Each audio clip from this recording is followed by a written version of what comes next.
Revolução de 32 levou milhares de pessoas às ruas para pedir uma nova Constituição. Apesar disso, alguns paulistas não sabem o que significa esta data para a cidade de São Paulo.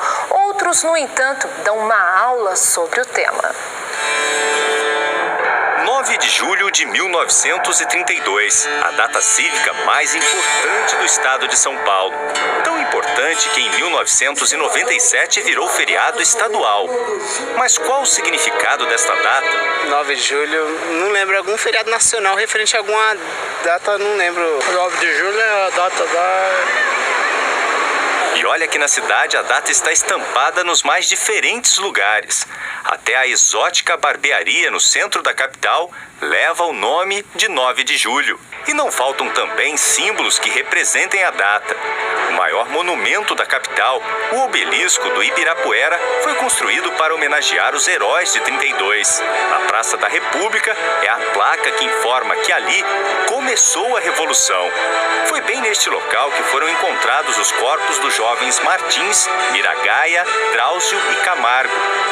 No dia 23 de maio de 1932, eles foram mortos durante uma manifestação que pedia a criação de uma nova Constituição para o país. As iniciais dos seus nomes formam a sigla MMDC, outro símbolo da Revolução Paulista. 2 meses depois desse protesto, que terminou em conflito armado, explodia a Revolta Paulista. Para o publicitário Ricardo Della Rosa, o 9 de julho jamais será esquecido. Os avós materno e paterno foram voluntários na luta pela democracia. E basta entrar por esta porta para entendermos melhor essa admiração pelo 9 de julho. Com o tempo, Ricardo foi colecionando documentos e objetos da época.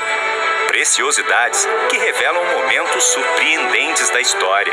Eu vou destacar no meio do material todo um cartaz que eu tenho muito orgulho de ter que é esse cartaz, que é o cartaz mais famoso. Eu acho que ele é o ícone da Revolução 32, né? Ele é o cartaz que convocava as pessoas para vestir a farda, né, e lutar por São Paulo. A bandeira sem o mapa do Brasil ao centro era uma forma de protestar contra a política centralizadora de Getúlio Vargas. Aqui no local onde você teria o mapa do Brasil, você tem o brasão da cidade de São Paulo. Então ela é uma bandeira original do período, né? E ela tem essa conotação. Isso aqui muita gente pode confundir com que São Paulo era separatista e nem nada. Isso existiu, mas foi muito pequeno dentro do movimento como um todo. A imprensa paulista também defendeu a causa. Ricardo coleciona os jornais que registravam cada momento da guerra. O jornal A Gazeta, um dos mais populares, se destacou entre as publicações. O repórter ia junto com a tropa, na frente. Então era realmente uma reportagem de guerra. A redação do jornal chegou a ser invadida e destruída. E o seu fundador, o jornalista Casper Líbero, obrigado a deixar o país. Ele se exilou nos Estados Unidos e na França. Ele só retorna ao Brasil em 1934 para criar o Palácio da Imprensa.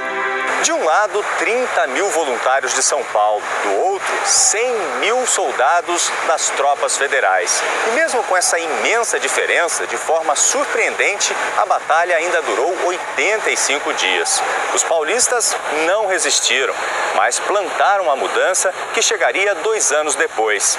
Em 1934, finalmente, o governo promulga a nova Constituição do país. Tem uma frase famosa aí que diz que um país sem memória não é só um país sem passado, é um país sem futuro.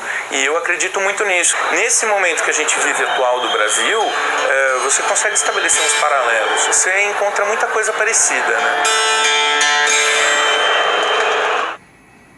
E outras informações sobre o Museu da Revolução de 32 podem ser obtidas no blog Tudo por São Paulo, do Ricardo Della Rosa, entrevistado dessa matéria que você acabou de assistir.